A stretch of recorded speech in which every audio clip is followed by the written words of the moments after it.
Yeah, I appreciate it. I'm just on the different strengths where it's rated when you get to. Good morning. Are you Caden Yes. Fontanet?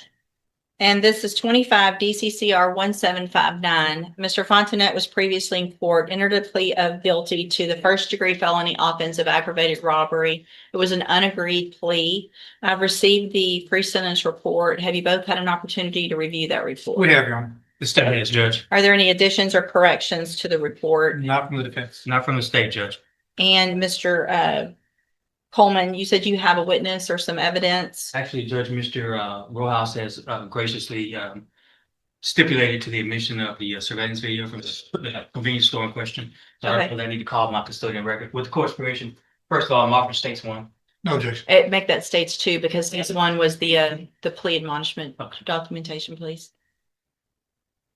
I'm offering states two. No objection. States two is admitted. Permission to publish, sir. Yes, sir. Any other evidence or witnesses? So just brief argument if I may. Any other evidence or witnesses for Mr. Rojas? No, Your Honor, just like. Mr. Rojas, you may make argument first. Thank you, Judge. And obviously, after seeing that video, it makes what we're asking for harder to do. And what we're here asking for this morning, Judge, is probation. Mr.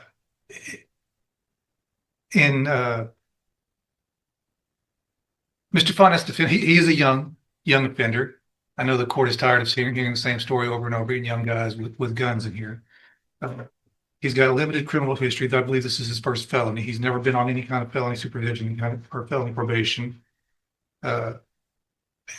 Unfortunately, he's just fallen into the same situation that we see so many other youthful offenders fall into. He's got no direction in life. He's very little support at home. Sees no way out of the situation that he's in, so he goes and decides to rob a store and get some money. Did the wrong thing. And if his story in the PSI is to be believable for what I believe is the right reason, he's trying to help his mom out at home, he's trying to pay some bills, keep the lights on. Certainly, there are better ways to go about doing that. And I hope that the time in jail has taught Mr. Fontanet that. We've got options here, Judge. We can send him to prison or we can put him on probation. Certainly, he's on the road if this conduct continues, he's on the road with prison. I don't know that the day is the best time to make that exit for him. He's got a long life to live. We can send him to prison. He can be there for a few years and come back out. I don't know that he's going to get the help that he really needs in prison.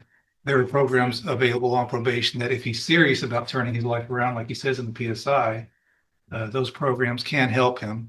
And if he does take advantage of those, it in turn would make the community a little bit safer. Because there'd be one less guy running around with a gun when he does get out of prison, if that were the road that you chose to take. Plan on living at home with his mom. I think he has some younger siblings there. To his benefit, before he was even arrested, he started a GED. I think on the night that this happened, he had just finished a GED class and made a dumb decision to go hang out with these guys that he should not have been hanging out with, and did this robbery.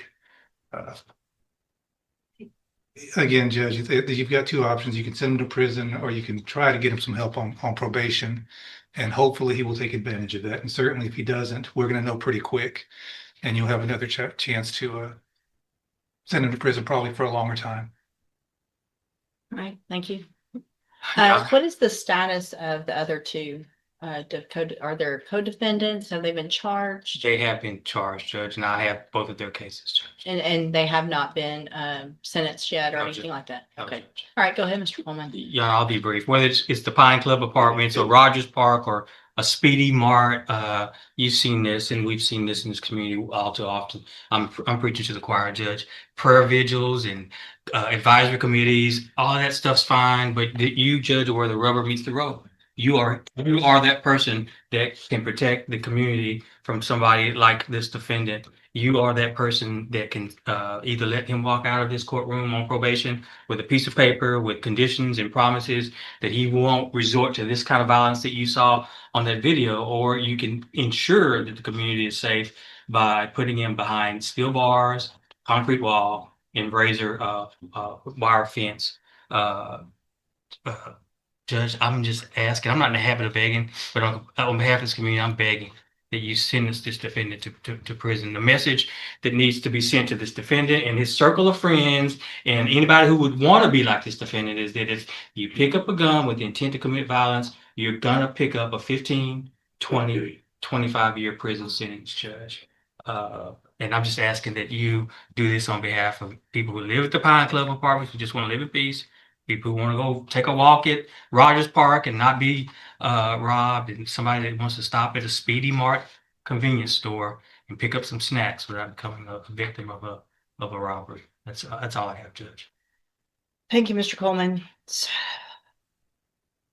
Mr. Fontenette, there was a time some years ago that there really wasn't even a question. Everyone, state's attorneys were recommending youthful offenders, probation, let's give everybody an opportunity. And things have just changed in such an incredibly dangerous way with young people doing what I just saw you do on that screen. I cannot imagine the fear that that person had that was working in that store, that he now has just trying to go to work, make a living, and go home. And he has 3 people come in and not just grab a little quick something and run out, but terrorize him for quite some time. Pulling him around, yanking him around, putting guns in his face, all 3 of you.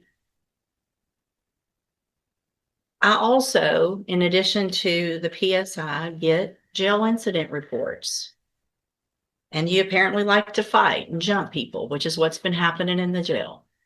So it makes it very difficult for me to go, oh, this is somebody that's going to get out and behave, who can follow the rules, because you can't even follow the rules in jail.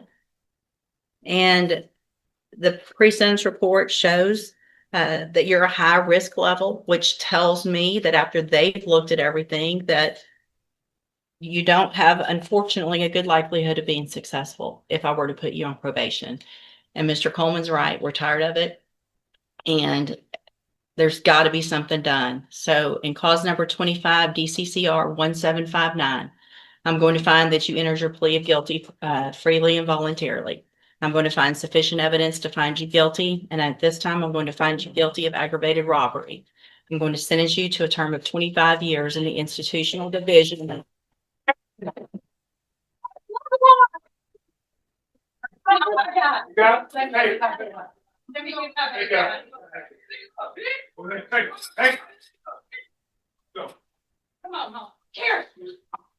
going to sentence you to a term of 25 years in the institutional division of the Texas Department of Corrections. You will receive credit on that sentence for any time that you've been in custody that the law gives you the right to receive.